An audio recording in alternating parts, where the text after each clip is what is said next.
जय जय श्री राधा रमण, जय जय नवल किशोर, जय गोपी चित चोर प्रभु, जय जय माखन चोर। वृंदावन सो बन नहीं, नंदगाम सो गाम, बंसी बट सो बट नहीं, कृष्ण नाम सो नाम। प्रिय श्रोतागणों, आज हम श्रीमद् भागवत कथा द्वितीय दिवस भाग 11 को आपको सुनाने जा रहे हैं। आज जो है द्वितीय दिवस, द्वितीय स्कंद प्रारंभ हो गया है भागवत का। भागवत में 12 स्कंद हैं, आज द्वितीय स्कंद प्रारंभ होने जा रहा है।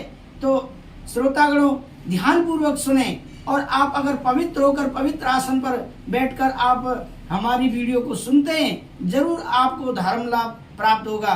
क्योंकि भागदौड़ की जिंदगी में आप 3 से 4 घंटे भागवत नहीं सुन पा सकते, ये पक्का है। क्योंकि महंगाई का समय है, समय नहीं है लोगों के पास। तो आप ये हमारी 15-20 मिनट की वीडियो आप बड़े आराम से शुद्ध पवित्र होकर शुद्ध आसन पर बैठकर सुने, आपको धर्म लाभ प्राप्त होगा, घर में सुख शांति प्राप्ति होगी, काम में बढ़ोतरी होगी। ये विश्वास कर समझें। आप हमारी कथा को सुने। सुखदेव परीक्षित ने इन प्रश्नों पर विमुक्त हो गए, गदगद होकर बोले, वर्यानेस्ते प्रश्न कृतो लोकितो नृपः, आत्मृत संवत पुंसाम श्रोत व्यादुसुय पर। देखिए, डकार उसी को आएगी जो आपके भीतर भरी होगी। अगर मूली खाकर आप आए हैं तो मूली की डकार अपने आप बता देगी कि मूली खाकर बैठे हैं। सुखदेव का जो प्रथम अक्षर मुख से निकला वह भी ब्रह्म का ही बीज निकला। वह कार जो है वह ब्रह्म का बीज है। और सुखदेव के मुख से पहला वह कार जो निकला है वर्यानेस्ते प्रश्न है, वह शब्द पहले निकला। क्योंकि ब्रह्म का बीज वह है और ब्रह्मानंद सुखदेव के भीतर भरा है। यदि परीक्षित ये पूछते कि महाराज मैं 7वें दिन मरने वाला हूँ, कुछ बचने का उपाय मुझे बतलाओगे, तो ये व्यक्तिगत प्रश्न होता। परीक्षित का प्रश्न है कि मरने वाले को क्या करना चाहिए। तो मरने वाले को कोई परीक्षित अकेले ही थोड़े हैं, इसका नाम ही मृतलोक है। मरने वाले तो सभी हैं और सबके जीवन में ही 7 दिन के भीतर ही तो काल रूपी व्याल अपना ग्रास बनाने आता है। क्योंकि 7 ही दिन हैं, रविवार, सोमवार, मंगलवार, बुधवार, बृहस्पतिवार, शुक्रवार, शनिवार, और इन 7 दिन के भीतर ही काल व्याल का ग्रास प्रत्येक प्राणी को बनना है। परीक्षित का प्रश्न सार्वभौम है, इसीलिए सुखदेव जी गदगद हो गए। अरे परीक्षित, लोकहित के लिए जन कल्याण की भावना से बड़ा आपने प्यारा प्रश्न तुमने किया है। ये अभागा जीव मोहग्रस्त है, अपने बारे में इसे सोचने का समय ही नहीं, हमेशा दूसरों के बारे में ही सोचता रहता है। क्या सोचता रहता है? मेरे बाद इनका क्या होगा, मेरा इतना बड़ा कारोबार है, मेरा इतना बड़ा परिवार है, मेरे इतने बच्चे हैं, अब और फिर दूसरों के बारे में ही सोच रहे हैं। जिंदगी भर दूसरों को कमा कमा कर दिया, अब भी अपने बारे में सोचिए। सोचने की फुर्सत नहीं, दिन भर पैसा कमाना है, परिवार का पेट भरना है, रात भर या तो खर्राटे बजाकर सोना या विषयों के भोग में डूबे रहना, इसी में सारा जीवन जीव का समाप्त हो जाता है। इसीलिए परीक्षित, जो प्राणी वास्तव में मृत्यु भय से मुक्त होना चाहता है, उसे 3 बातों का अभ्यास करना चाहिए। वह कौन 3 बातें हैं? ध्यान पूर्वक सुने। तस्मात् भारत सर्वात्मा भगवान ईश्वरो हरि, श्रोतव्य कृति तव्यश्च स्मृतव्यश्च चेतता भयम्। मृत्यु से जो अभय चाहता है वह माधव की शरण में आ जाए। माधव की शरण में आए बिना मृत्यु से कोई बच नहीं सकता। तो माधव की शरण में आने के लिए क्या करें? श्रोतव्य, सबसे पहले उनकी महिमाओं का सुनना प्रारंभ करें। सुनने से फायदा क्या होगा? जब तक जिस व्यक्ति की पूरी जानकारी न मिले तब तक उसमें श्रद्धा होती ही नहीं।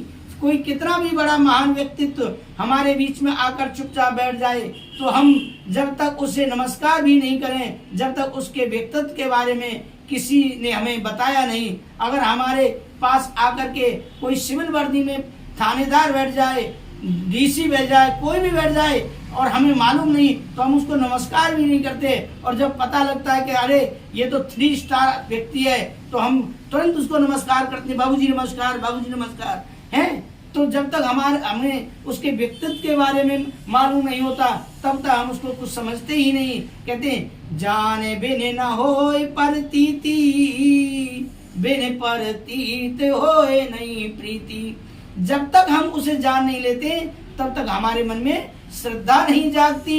इसलिए प्रभु की महिमा जानने के लिए पहले उनकी कथा सुनो, ज्यादा से ज्यादा भगवान की लीलाओं का श्रवण करो और पता चलेगा कि प्रभु का स्वरूप कैसा है, उनका स्वभाव कैसा है, उनका प्रभाव कैसा है। ये जानोगे तब प्रभु में श्रद्धा और प्रेम जागेगा। ये मन भगवान की तरफ जल्दी से जुड़ता ही नहीं, बड़ा निष्ठुर है, जन्म जन्मांतरों से संसार में ही इसकी रति है। श्रोतागणों, जब आप भगवान का भजन करने बैठते हैं तो आप देखते होंगे जब आप माला लेके बैठोगे, माला जपोगे तो दुनिया भर की बातें कहां कहां से याद आती हैं, लेकिन भगवान का हमें स्मरण नहीं याद आता है। जबकि हम भगवान का स्मरण करने ही बैठे, लेकिन आप बैठिए, आप उनको समय दीजिए, आज नहीं तो कल आपका मन अवश्य लगेगा। अब परमात्मा से कैसे जोड़ें, प्रभु की तरफ कैसे मोड़ें। लोहा बहुत कठोर होता है पर उसका औजार बनाना हो तो तोड़ना मरोड़ना तो पड़ेगा, बिना तोड़े मरोड़े उससे कुल्हाड़ी आदि नहीं बन पाएगी।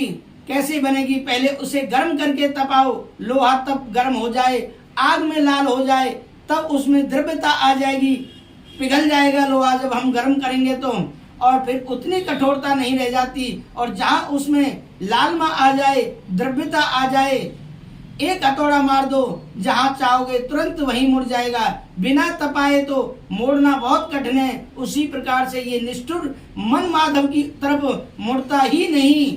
कैसे मोड़े, पहले इसे भगवान की कथा सुनाओ, भगवान की माधुरपूर्ण लीलाओं को सुनते सुनते इसमें द्रव्यता आ जाएगी, पिघलना शुरू हो जाएगा, भगवान के प्रेम में पिघल जाएगा। और जब प्रभु की महिमा को सुनकर तुम्हारा मन पिघल जाए तभी विवेक का हथौड़ा मारो, इसे डांटो, अरे पापी, अरे दुष्ट, जिन प्रभु की महिमा में तू इतना मुग्ध हो रहा है फिर उन माधव का भजन क्यों नहीं करता, फिर उनके चरणों का ध्यान क्यों नहीं करता। तो मन आज चूंकि इस समय प्रभावित है, आपकी हर बात मानेगा और प्रभु की तरफ मुड़ जाएगा।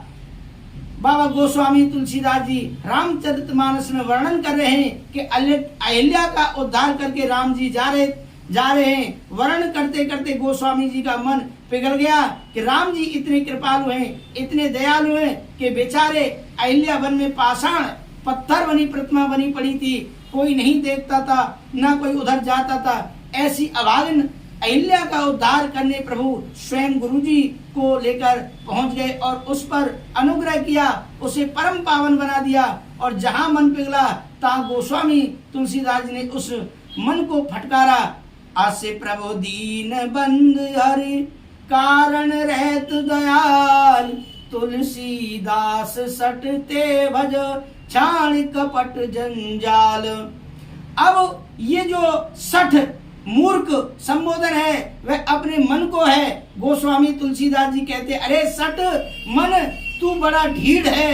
एक तरफ तो प्रभु की महिमा सुन सुनकर आज इतना पुलकित हो रहा है, और जब भजन करने की बारी आती है तो इधर उधर भाग जाता है। इसलिए ये दुनिया के जंजाल को छोड़ और जिनकी महिमा से तू पुलकित है, ऐसे प्यारे प्रभु का भजन कर।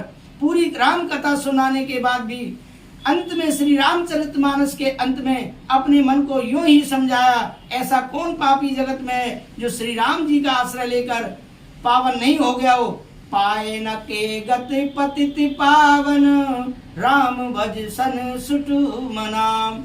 गोस्वामी तुलसीदास जी ने पूरी राम कथा सुनाकर अपने मन को समझाया। इतना डांटते हैं, अरे मेरे सठ मन सुट दुष्ट ढीढ़, ध्यान से सुन, ऐसे पतित पावन प्रभु श्री राम जिनका आश्रय लेकर किस पापी का उद्धार नहीं हो गया, किसे परम गति प्राप्ति नहीं हुई, ऐसे रामचंद्र जी का भजन कर। तो देखिए, जिस समय लोहा गर्म है, पिघला हुआ है, हथौड़ा मारो तो मुड़ जाएगा, उसी प्रकार श्रोतव्य, भगवान की महिमा को खूब सुनो।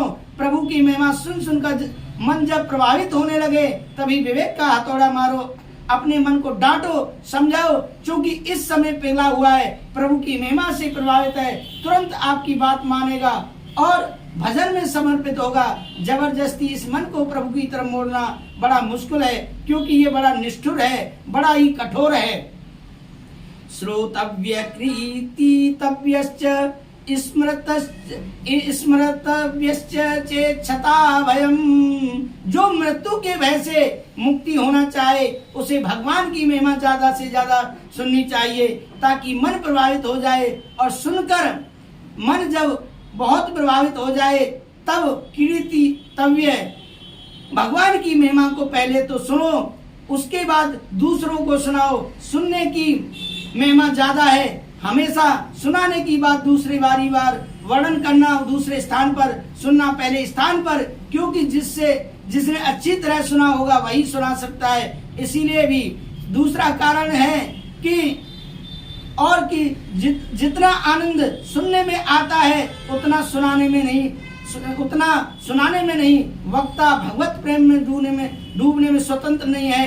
श्रोता स्वतंत्र है। श्रोता तो भगवान की महिमा को सुनाता जावे और खूब आनंद के सागर में डूबता जावे। चाहे जितना कंठा अवरुद्ध हो जाए, चाहे जितना अश्रुपात हो जाए, आंखों से आंसू गिरने लगे श्रोतागण को, चाहे जितनी समाधि लग जाए, लेकिन जो वक्ता है, बोलने वाला है, वो नहीं ऐसा कर सकता है। नहीं तो कंठ गला रुक जाएगा और फिर कैसे बोल पाएगा। ये प्रतिबंध है उस पर, उस आनंद में डूबने में वह स्वतंत्र है, पर वक्ता स्वतंत्र नहीं। वक्ता कहीं प्रेम में ज्यादा डूब गया तो वाणी अवरुद्ध हो जाएगी, गला रुक जाएगा, और जब वाणी अवरुद्ध हो जाएगी तो कथा कैसे होगी। एकदम डूब गया तो फिर वह वर्णन ही नहीं कर सकता। इसीलिए उसे अपने को संभालना पड़ता है। इसलिए पहले श्रवण करो, फिर दूसरों को भी डुबाओ। जो ये कहता है कि खूब डूब गया भैया, मैं खूब डूब गया, बचाओ, अब वह भी नहीं डूब गया होता तो आवाज ही कैसे निकलती है। अगर कोई व्यक्ति कह में डूब गया और पानी में अगर वो डूबा हुआ है तो उसकी आवाज ही नहीं निकलेगी। जो डूबा हुआ है तो वह वास्तव में भी डूबा ही नहीं है, आवाज निकल रही है, इसका मतलब ही डूबा ही नहीं, कसर है, केवल चिल्ला रहा है। और डूबने के बाद डूबने वाले के पास कोई जावे, वह भी डूब जाता है, उसे भी डुबा ही लेता है। इसीलिए जब तक वाणी मुखरित है, जो कह रहा है कि मैं बहुत डूब गया, वह अभी डूबा ही नहीं, क्योंकि जिस दिन डूब जाएगा उस दिन वह कह नहीं पाएगा, वह बता नहीं पाएगा कि वह आनंद कैसा है। जो ये कहता है कि मैं जान गया, उसने अभी तक कुछ जाना ही नहीं, क्योंकि जानने वाला बता ही नहीं पाता। इसीलिए पहले खूब डूबो, दूसरों को भी डुबाओ, और जब भी एकांत मिले आंख बंद करके उन्हीं लीलाओं का रसवास्वादन करो, भगवान का ध्यान करो, समाधि लगाओ, उन्हीं का एकांत में खूब स्मरण करो। पहले श्रवण, फिर संकीर्तन, फिर गायन, उसके बाद स्मरण। परीक्षित बोले, महाराज मेरे तो 7 दिन ही है, मुझे क्या करना चाहिए। सुखदेव जी बोले 7 दिन कोई कम होते हैं क्या। परीक्षित, मैं भी निर्गुण ब्रह्म की इस सत्ता में पर निष्ठित था, पर गोविंद के गुणानुवाद ही इतने सरस और सरल हैं कि हे राजऋषि परीक्षित, उस निर्गुण सत्ता से मेरा चित्त जबरदस्ती गोविंद के गणों ने खींच लिया। संसार में 2 ही आनंद है, विषयानंद और ब्रह्मानंद। विषयों के भोग से जो आनंद मिलता है वह विषयानंद है, और इसके विपरीत जो आंख बंद करके सुषुप्त अवस्था में अथवा समाधि अवस्था में जो महापुरुषों को प्राप्त होता है वह ब्रह्मानंद है। परंतु गोविंद के गुणगणों का चमत्कार देखो परीक्षित, कि विषयानंद ही की चले तो क्या, ब्रह्मानंद भी फीका पड़ गया। मैं निर्गुण ब्रह्म की सत्ता में ध्यान मग्न परिनिष्ठ था, पर चुम्बक की तरह मेरे चित्त को गोविंद के गुणगणों ने अपनी ओर खींच लिया, तब मैं उनका दीवाना हो गया। इसीलिए परीक्षित, कल्याण करने वाले के लिए तो एक मुहूर्त का भी समय बहुत होता है। जैसे कि आपको एक उदाहरण के माध्यम से श्रोतागणों बताते हैं कि राजा खटवांग ने एक मुहूर्त में ही मुक्ति पाई थी। जब एक मुहूर्त में खटवांग ने मुक्ति पाली तो क्या तुम 7 दिन में नहीं पा सकोगे? तो श्री परीक्षित जी महाराज गदगद हो गए, मृत्यु का भय तुरंत भाग गया। देखिए ये डॉक्टरों की अपनी विशेषता है। मरीज कितना भी विकट हो, कितना भी भयंकर रोगी हो, कुछ कुशल डॉक्टर तो ऐसे होते हैं जो आधा तो उसे बातों से ही ठीक करते हैं, अरे कोई दिक्कत नहीं, आराम हो जाएगा, ठीक हो जाएंगे। लेकिन कुछ डॉक्टर ऐसे होते हैं उसे भयभीत करते हैं, इतना बीमार नहीं उससे भी ज्यादा बीमार कर देते हैं, क्योंकि उनको कपट से धन कमाना है। और जो वास्तव में ईमानदार डॉक्टर है, जो इलाज की भाव से ही बैठा है कि मैंने रोगियों की सेवा करनी है, तो वो कहता है आराम हो जाएगा, टेंशन मत लो, आराम हो जाएगा। तो ऐसे ही जो सुनाने वाला कुशल वक्ता है वो आधे तो बीमारी को वैसे ही दूर कर देता है। जो बिल्कुल चिंता ना करो, निश्चिंत हो जाओ, इतनी प्यारी प्यारी बातें करते कि आधा तो मरीज वैसे ही ठीक हो जाता है। और कुछ लोग ऐसे भी होते हैं कि बिना मतलब कि इतना भय बना लेते हैं, यदि कोई अधिक बीमार ना हो तो भी हार्ट अटैक हो जाए, बातों ही बात घबरा कर मर जाए, इतने रुपयों की व्यवस्था करो, ऐसे ऐसे इंजेक्शन आएंगे, इतना बड़ा ऑपरेशन होगा, और ना जाने क्या क्या बेचारे के सुनते ही पसीने छूट जाते हैं। इतने ऋषि मुनि बैठे थे। परीक्षित ने प्रश्न तो किया मरने वाले को क्या करना चाहिए, सब एक दूसरे की मुंह की तरफ देख रहे हैं। पर 16 वर्षीय महाप्रभु सुखदेव जी महाराज के वचनों का आत्मविश्वास देखिए, अरे परीक्षित 7 दिन तो बहुत हैं, कल्याण करने वाले के लिए तो एक मुहूर्त पर्याप्त है। बताइए परीक्षित का कितना बल बढ़ गया। तो वे घबरा ही रहे थे, 7 दिनों में क्या हो पाएगा, कौन सा साधन करूंगा। पर सुखदेव जी कहते 7 दिन बहुत हैं, बल्कि एक मुहूर्त भी पर्याप्त होता है। प्रसन्न हो गए श्री परीक्षित महाराज और बोले कि महाराज अब तो ये बताइए कि प्रभु का ध्यान कैसे करना चाहिए। सुखदेव जी कहते परीक्षित पहले 4 बातों का अभ्यास करो। यह नियम आपके अगले भाग में बताएंगे कि भगवान को प्राप्त करने के क्या क्या नियम हैं, क्या क्या नियम है आपको अगले भाग में बताएंगे कि जितासनो जित श्वासो जित संगो जित इंद्रिय स्थूले भगवतो रूपे मने संध्यार ये ध्या। अगले भाग में हम इनका भावार्थ बताएंगे, अर्थ बताएंगे कि जो भगवान के भजन करने वाले भक्त हैं उनको क्या क्या नियमों का पालन करना चाहिए, भगवान को कैसे जपना चाहिए। आप हमारी इसी तरह वीडियो को देखते रहें और हम आपको कथा सुनाते रहेंगे। श्रीमद् भागवत कथा द्वितीय दिवस 12वें भाग समाप्त हुआ, 13वें भाग के लिए आप इंतजार करें। राधे राधे, जय श्री राधे।